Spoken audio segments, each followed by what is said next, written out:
Is it possible to be both the villain and the hero? Absolutely yes, because that's me. I am the villain and I am the hero. I'm the guy who doesn't care about hair loss, but will gladly make videos for people who are obsessed that they might one day go bald.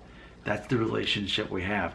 Doesn't that seem selfish of me that I'm making $400 to $500 a month off of people who are obsessed with hair loss when I myself don't care about it?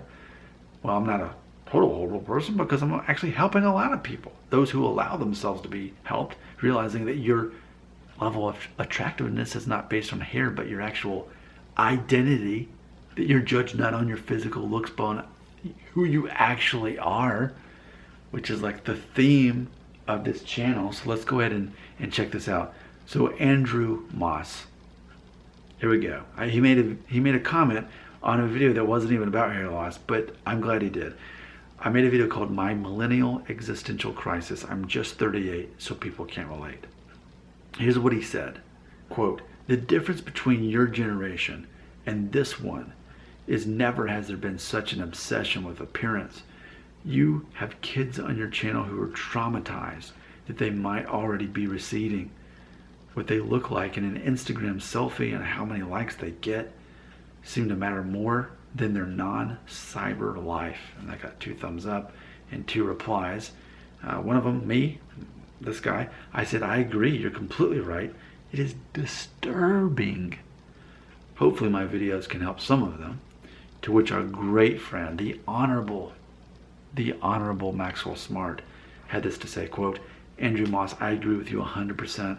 Back in my youth," by the way, put it in perspective, we all know I'm 38. Maxwell Smart's nearly 20 years older than me. So whereas I am 20 years older than most of my viewers, Maxwell Smart's nearly 20 years older than me. So I love his opinion. It's very relevant. So he says, "Back in my youth, there were bullies and you fought your fights. You learned to choose friends well. Today in social media, likes and dislikes seem to be more important than actual conversations with real people. Social media mobbing can be brutal to an insecure person. Through the anonymity," or I mispronounced the word, but basically, and I would struggle to say it right. Yes, I have an English degree. I'm just not even going to try to say the word. But due to people being anonymous on the internet, comments are made possible that will make some people more insecure. Hate and abuse are posted directly with little chance of redress." End quote. Let's talk about that. So it is true that even back in my day, to be a bully meant that physically in the same room, typically the boy that was the bully was physically larger, and he could physically hurt you or stop you. Bullying, I'm not saying that doesn't exist, but I'm saying what's much more common and happening every split second is cyberbullying. It's happening all the time, and not just social media, but it's funny because it takes a certain kind of person to be successful at being on YouTube, because we regularly get comments from people implying that we're wrong, ignorant, immoral, or boring. We get this all the time.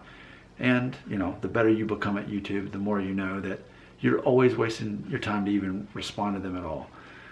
All you really want to respond to is the positive, and you ignore the negative, and that makes good content. It makes good content to try to make a positive video about something. And there's a learning curve with all YouTubers. I definitely, of all people, know what that's like. But it's funny because, well, before you had to be this big bully, and now you can be the most nerdiest, insecure guy that there is, and now you're a bully. So it's really weird how bullies probably look a lot different. So now you can be in your mom's basement with no life, and now you're a bully. But it's funny because 20 years ago, that's the guy that's getting bullied. But now, being nerdy can be a good thing, because then you're smart, and then you're good at computers and IT, and you can make a lot of money and be successful. So yeah, it's changed. But yes, the obsession with social media is absolutely a problem.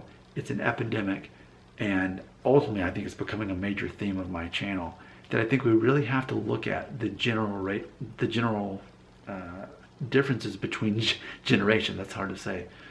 The general differences between generations.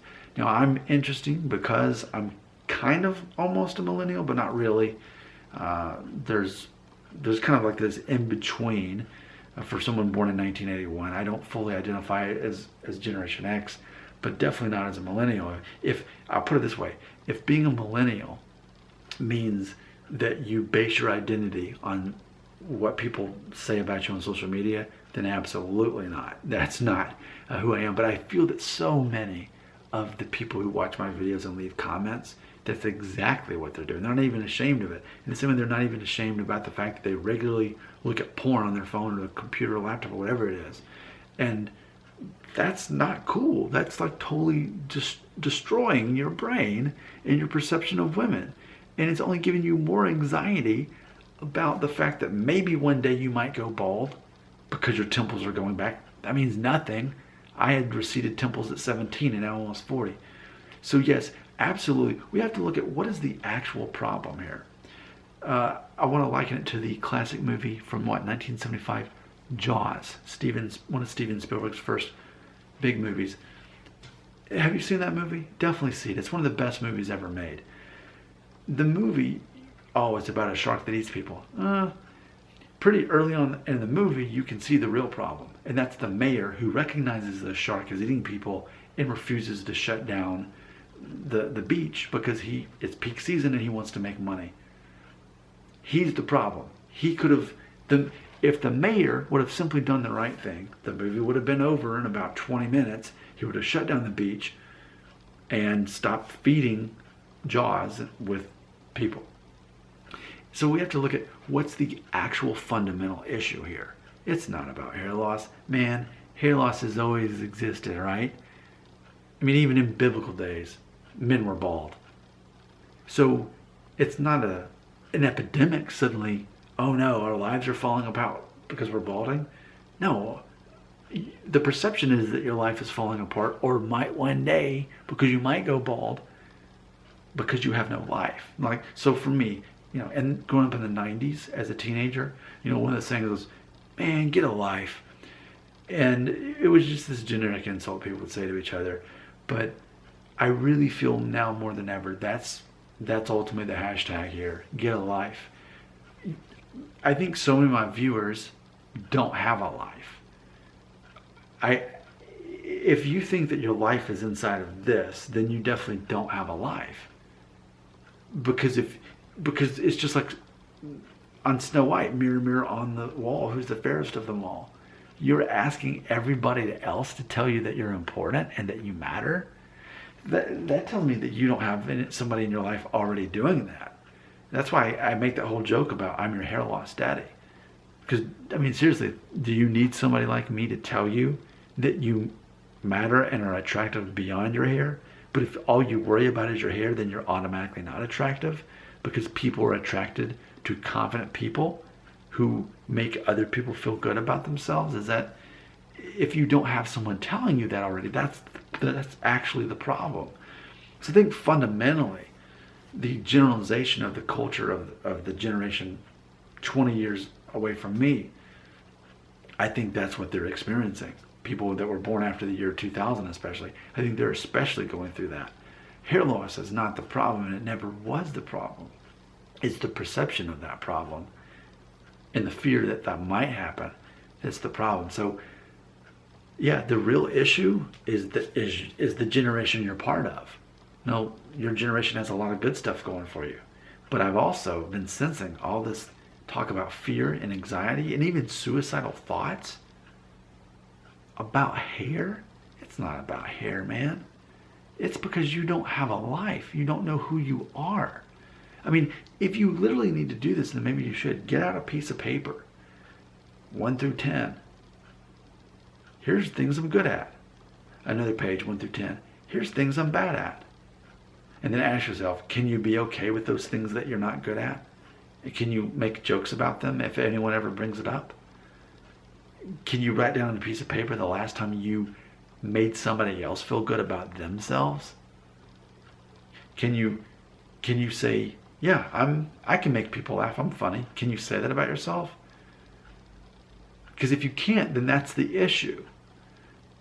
I think the generation you're part of is going to have some major struggles that my generation never experienced. We didn't have access to instant, constant porn all the time.